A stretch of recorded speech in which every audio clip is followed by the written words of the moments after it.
Hey guys, welcome back to my channel. Today is going to be my weekly reading update, and I just read 3 books this week. The last one kind of put me in a bit of a slump, and I will explain why, and then I'll go over my hopefuls for next week and also my K-drama recommendation, which is just going to be a part of this because I like talking about K-dramas and dramas in general. There's also a C-drama I'll mention, just as a side note. So I read 2 kind of murder mystery detective stories, books, and those were fine. I will talk about those a little more in depth in a minute, but my main book, the rant that is coming, is Jaws. This book got me like, how did this become such an iconic movie? And I will just say, like, what Steven Spielberg was able to do with what is essentially a terrible, boring, like the most mediocre novel I have read in a long time. Like what he was able to do with that in creating Jaws, the movie, is incredible. And like, I mean, he's very talented because I read this and I thought, I do not know how we got from that to that, but good job, because this is terrible. It is boring. It is so little to do with the shark, which is the shark is basically a character of its own in the movie, whereas in the book there are so little like chapters or parts dedicated to the shark and what's going on with the attacks, because we have to have the whole backstory of this small town and all of these characters and side plots that we don't care about. Also, the ending differs wildly from the movie, and I will say this is one of the few cases where the movie is infinitely better than the book ever could hope to be. It is terrible. And I will just say this as author, I think this is Peter Benchley, I'll put it here. For him to, like, I don't know, I was walking away from this book like, what is this about? Is it about a shark? Is it about a marriage that's falling apart? Is it about life in a small town? Is it about small town politics? Well, unfortunately, it's about all those things except for the shark, really. We have so little actual shark in this book that it is insane that it's called Jaws. It should be called, I don't know, the small town sheriff's sad life right now, because it's basically just like this sheriff of this small town after the first initial shark attack. And then, so Sheriff Brody, who's the main character, he like has all these issues and other things and other problems happening where, you know, obviously like small town politics are involved, and he can't do anything, you know, to deal with the shark right away. And like, what? I know that this was kind of a plot in the movie where the town mayor was preventing him from like closing down the beaches because of, you know, money and all that. In a small town, especially a vacation town, needs the revenue from you know, people vacationing and people visiting the town. So I get that that was necessary, but where this differs wildly from the movie is going to be in that the other main character in our story is going to be Ellen Brody, the sheriff's wife. And if you were wondering what she was doing while he is trying to deal with this shark and getting threatened constantly with losing his job and just trying to hold it together, while she's dreaming up all the ways that she can have an affair. Yep. She's dissatisfied with her life. And I'm sorry, this is probably all going to be spoilers. If you want to read this book, I would suggest not, but you know, I don't tell people not to read books, so help yourself. It is so boring, so that will be the end of it. I would just say a half a star, because at least it got published, so I'll give them that. Like, I couldn't find anything technically wrong with the writing except for it being boring, so once again, I'll give them that. Like, it wasn't like there was like mistakes, you know, but the mistake is that this book got published. So yeah, our main characters, this married couple, sheriff and his wife, are having a difficult time because she came from money, and we are told this very early on in the story that she was basically wealthy, and then she married him, and he's a few years older than her. She still looks very young, and he's starting to age and get into this middle age, you know, look, and she's still looks quite young and all this, and she's very sad in the summertime because it reminds her of when she was wealthy, because all the wealthy vacationers come into this town, and she used to be one of those people, and now she's, you know, the wife of a small town sheriff. which was her choice. And she has 3 children with him. There's absolutely nothing up to this point that has led us to believe that they are not a happily married couple, except for right now we're being told she's a little bit sad because it kind of reminds her of her past. So that is a huge plot point for this book, is her story, her unhappiness, her affair that ends up happening. Oh yeah, we're gonna get there. And sadly, we as the audience are dragged along and it is just not worth it. It is so boring. And you're thinking, where's the shark? Why isn't the shark killing people? Where, like, people die from shark attacks. I think in the book, so there's the initial one, the first chapter. So the woman who dies in the beginning, that's very iconic from that. That was pretty much scene for scene, very much what happens in the movie. And then after that, you get a kid that gets killed while he's out on a raft. A person who's hired to kill the shark gets killed off. Like, we don't see any of this. They don't even find the body, I don't think. They just see have blood on the boat. So this is no suspense whatsoever. Another person is attacked and killed, but we once again are not there for this. There's no, like, the reader is not witnessing this. We're being told about it later, which sounds like it was one of the more, like, gory, you know, exciting parts where you would have been like, oh, that would have been so scary, but no, we don't get any of that. There's no slow building horror. There is no horror. This is not horror. I was totally wondering what the author was trying to say with this ridiculous story. But so Ellen throws a dinner party, which is a main part of this, like, takes up so much time about this dinner party that she's gonna have, because one of the other characters, who you will know from the movie, Hooper, comes into, you know, he's obviously like the fish expert, and he comes in to town to try and help them deal with the shark. Well, from her distant past of when she was wealthy, Ellen knew his brother. So he's actually younger than her, and he was the little brother of a guy she dated. Well, now he's grown up. Lucky for her. And so she ends up in what is probably the most out of left field thing ever. She ends up having an affair with Hooper, which, if you know anything about these things, there's nothing that is going to kind of signal a character's death. I mean, it's basically like kids making out in a, you know, car in a horror movie, and guys who cheat with, you know, another man's wife. Like, I'm like, you could not have just like said, hey, this guy's gonna die later, more clearly. So I knew immediately, like, this is not going to be like the movie at all. So yes, and what is probably the least believable affair seduction scene ever written. I was cringing so hard. Ellen meets up with him. This is her 3rd time seeing him.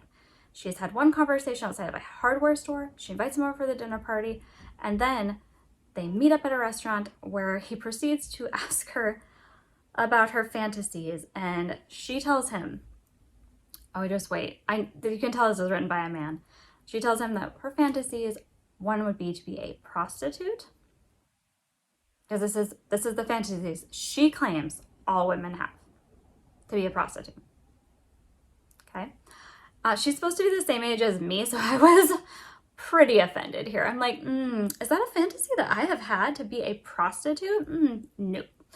And then she claims that the other fantasy that she has is to have somebody enter her home while she's there alone, and that she would be raped.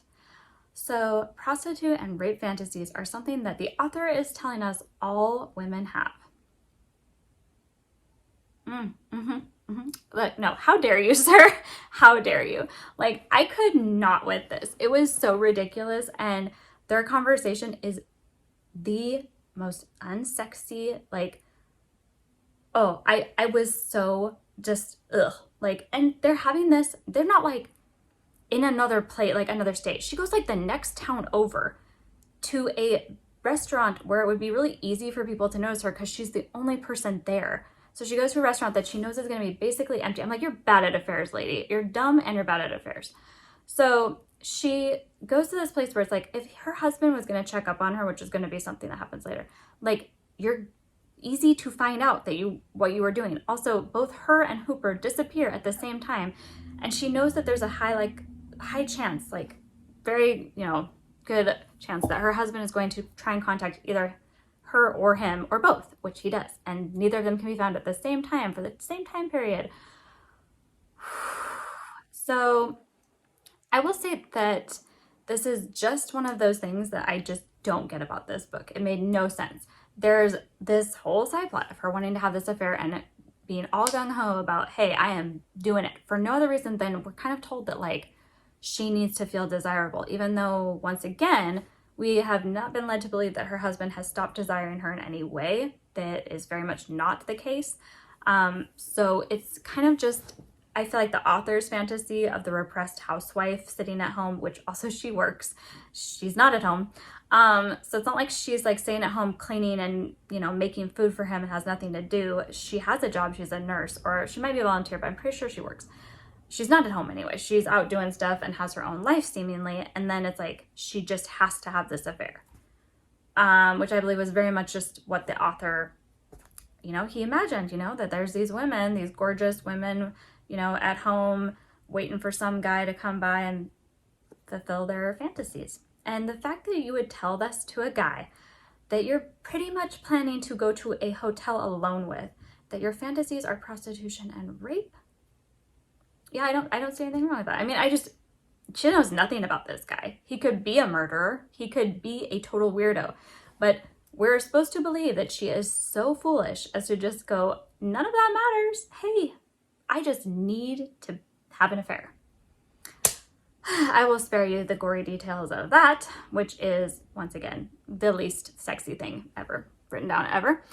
But yes, so she succeeds in her affair with Hooper. We are never like given any insight into Hooper's mindset or why he thinks this is a good idea or why he goes along with it.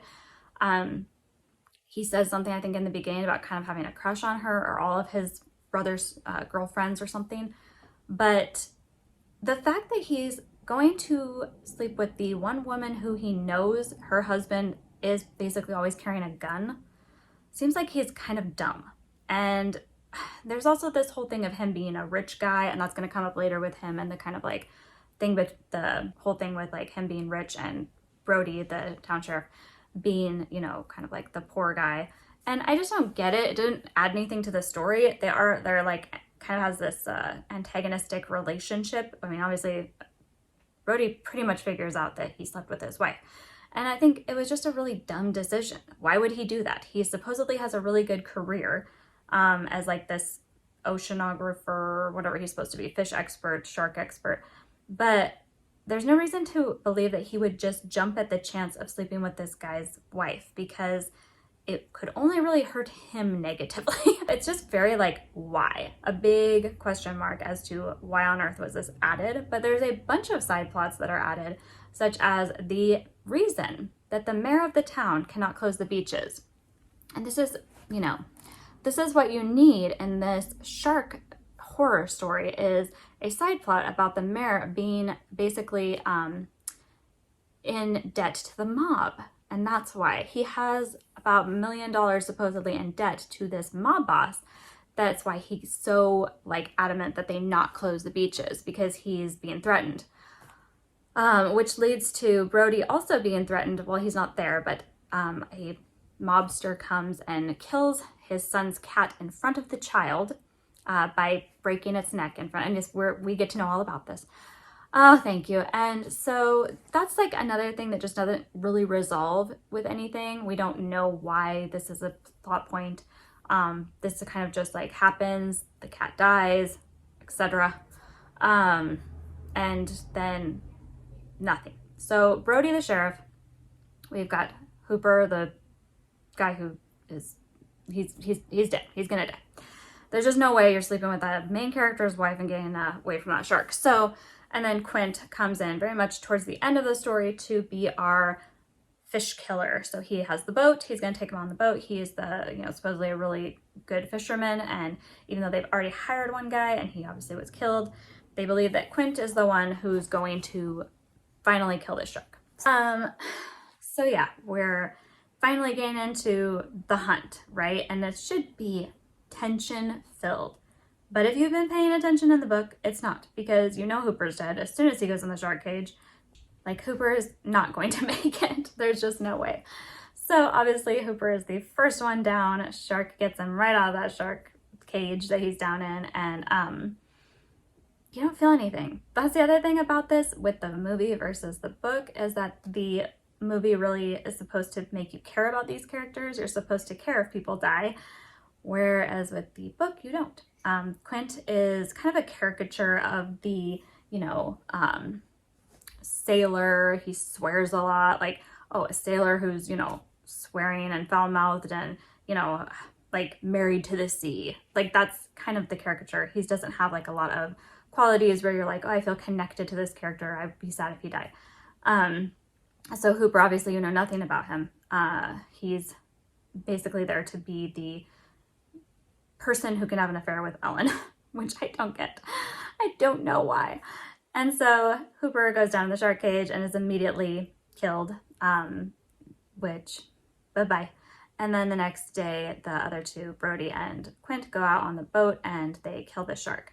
And this is not like the movie. It is not exciting. It is very much like, at one point, I mean, they're basically just bringing the shark as close as they can and stabbing it over and over again until, sadly, I guess not really sadly, I didn't really care, Quint, a rope gets wrapped around his leg that is attached to the shark, and he gets dragged down and drowns. He doesn't even get eaten by the shark. He just gets drowned because he's attached to a rope that is also attached to the shark, and the shark is diving.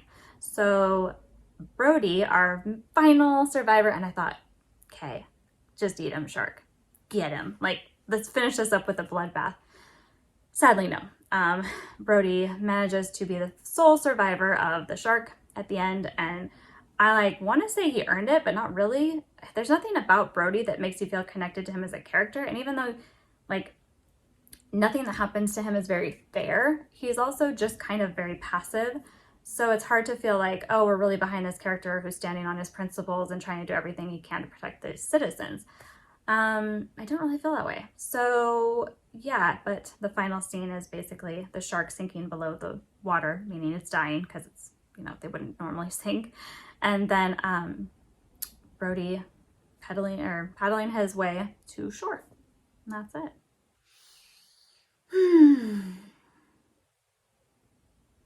Yeah, this one got me, guys. It was so, I could not. And I mean, there were so many things that just didn't have any payoff. And I read Verity. I know people love that book, but I get that the current trend is to try and make a really unlikable character like the person you have to like. That's a very modern twist on things, is that the villain is really the, you know, the main character. So you kind of are left with always the lesser of two evils. And that's how I felt with Verity. Like, everyone in that story sucked. Which is kind of this one. Although Brody isn't terrible, there's nothing that makes him endearing or makes you care about him as you're reading this book. He's just not as bad as the other characters. And so in the grand scheme of things, you just don't care. And so it could have been, everybody in that boat could have died at the end, and it didn't matter to me. And I kind of wanted the fish to win. I was like, the shark, really? He's just doing what the sharks do. And he didn't, it's not his fault. So that's my wrap up of Jaws. There was things like I said that just didn't have any payoff. One of the people in the town kind of mentions that she thinks she's kind of supposed to be a little bit crazy, but she says something about this being like divine retribution. And so we kind of get this, is there a supernatural aspect of the shark coming to bring some kind of, vengeance against this town? It's all been, why? That doesn't make any sense, but also it just doesn't have any payoff in the story. The shark is sometimes said to be, when we're in the shark's perspective, which is a couple of times in the story, the shark doesn't seem to have any enemy or be going after anybody in particular. The shark is just going after food. So that kind of downplays a lot of the stuff that happens later, where it seems like the shark is suddenly intelligent and doing things that would be other than just animal instinct.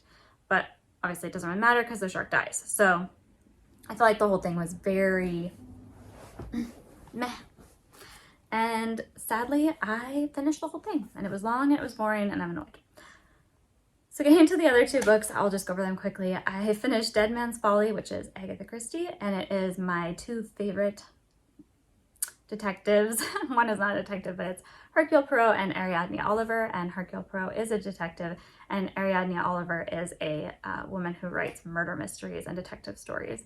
And when they pair up, I feel like it's just gold. I love it. I love them so much together because they're so different, but also they just have like a really great respect for each other as like, you know, they kind of, when they're together, it's like almost like they complete each other. And if I could ship them, I would. I wish that, like, kind of wish they were together because it warms my heart with their little interactions. But yeah, that was a good one. It was about Ariadne Oliver gets hired because she's this famous detective novelist to do a murder at a party that she's basically attending. So it's like this big rich people society kind of thing. They're having this party where there's going to be a murder and they have to figure out all the clues. And so she gets hired to put it on. But as she's planning it, she starts to feel very convinced that something isn't right, that the people there are pushing her in a certain direction. And as they're guiding her, she starts to feel that there's going to be a crime committed. I will say I figured out parts of this plot pretty quickly. I did feel like it did have some things where you could guess, but it did surprise me at the end. So I feel like it's definitely a good one. That was Dead Man's Folly, and I love Agatha Christie. So it was a good one. The other one that I finished was Their Lost Daughters by Joy Ellis, I believe is the author.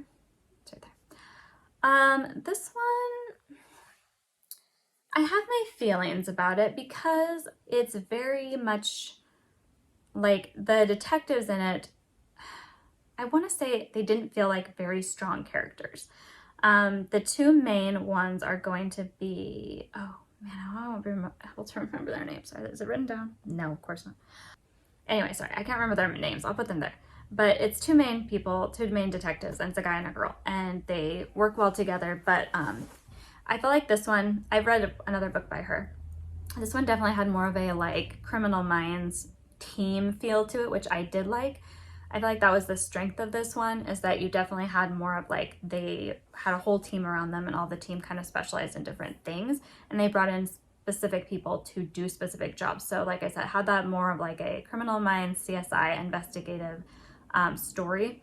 And I think that that part was done well. The overall story begins with a teenager's body being found washed up on the shore of this like beach area, and then that leads to discoveries of possibly other young women being abducted, and kind of, I'm like, I don't want to get into too many spoilers. It was okay. I think the problem was this, that the ending and the big reveal wasn't really a big reveal, and there wasn't a big payoff for the whole murder mystery thing. I kind of guessed what was going on partly, and the rest I just felt like when it was revealed just didn't have that like, oh wow, I'm so shocked.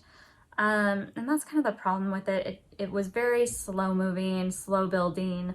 I'd say like a 3 out of 5 star read. I will say if you're going to read this one, or if you want to listen to the audiobook on Audible, Richard Armitage is the narrator and he is great. Highly recommend anything read by Richard Armitage because he's fantastic. But this one just didn't have the, like, I don't know, it just didn't grip me, and it's kind of sad because I think that it was too many elements going in, because you have their main case, and then they have a cold case that they're working on, and then they have these other these parties where they think women are being drugged at. So there's like these, you know, there's all these different investigations happening, and I feel like it just didn't really do any of this stuff like super well. It was kind of just throwing everything together into this, you know, okay, well, we got to mix all this together, and it's kind of crazy, and you know, things are happening. But I did feel like the team was interesting. I really did like how they worked together, and the different like people on the team were interesting characters and good, well-written characters for the most part. So that was Their Lost Daughters. And then my hopefuls. If you're wondering, if you've been watching these, why I never seem to finish any of the books I mentioned, well, I get sidetracked really easily, hence Jaws, which is my own fault.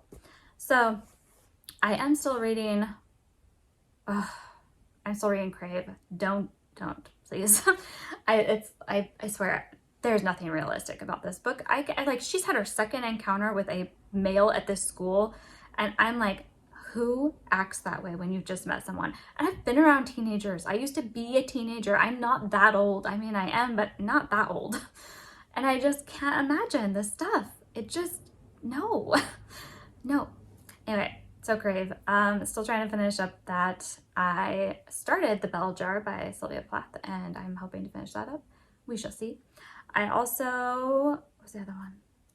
Oh, The Yellow Wallpaper. That will for sure get read this week. Believe in myself.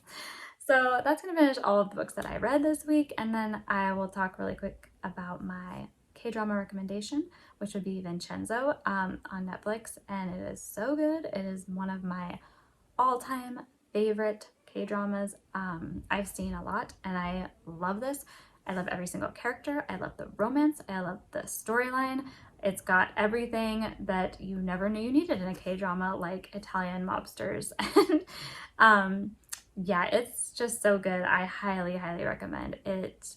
I watched it with myself, and I watched it again with my husband, and he loved it too. So I can say it's like one you should, you know, guys would like, girls would like. It's not a like straight romance. I know K-dramas some of them can be very sappy, which I like, but this one's really good. And I think the cast is huge. Like for a K-drama, this has quite a big cast of, you know, people that are going to be considered main characters, but none of them feel like they aren't needed. None of them are not really good. They're all incredible actors, and definitely check it out. Oh, I also finished the Maids Revenge, which is a C-drama, and I will just say this is a 30-episode C-drama that features about like 10-minute episodes each, and it was okay. I will say they knew what they had with that male lead, because the amount of times that they were able to get his shirt off was, I good on you. I mean, you knew what you had with that male lead. They had attractive male and female leads, and they used it to its full advantage. But the storyline was just meh, and the ending was quite, I would say, a bit disappointing. The storyline revolves around a woman who believes that her whole family was killed by this sergeant. It's a guy she doesn't really know. I think he might be supposed to be some kind of like mayor, or what is he supposed to be? Governor of a town, but he's also like in charge of the military. It's very like convoluted. And she thinks for whatever reason that he killed her whole family. And of course, not spoiler, like, you know, basically from the beginning that he didn't, but she believes it. So she goes and becomes a maid in his house to get revenge for her family. And of course, love. Why not? It was fine. The acting was fine. I feel like for what was probably quite a low budget C-drama, it had pretty good acting. And I do think, like I said, the male and female lead were both good looking. So it was what it was. I believe that's everything for this week. I am sorry I didn't get much done in the reading department.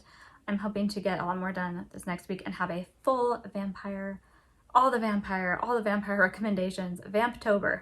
I'm calling it. I don't know if that's a real thing, but it is now. So thank you so much for watching if you made it this far, and let me know what you're reading, what you're watching. If you like dramas, definitely talk to me in the comments, because I love to talk about dramas, and I will talk to you guys again soon. Thanks.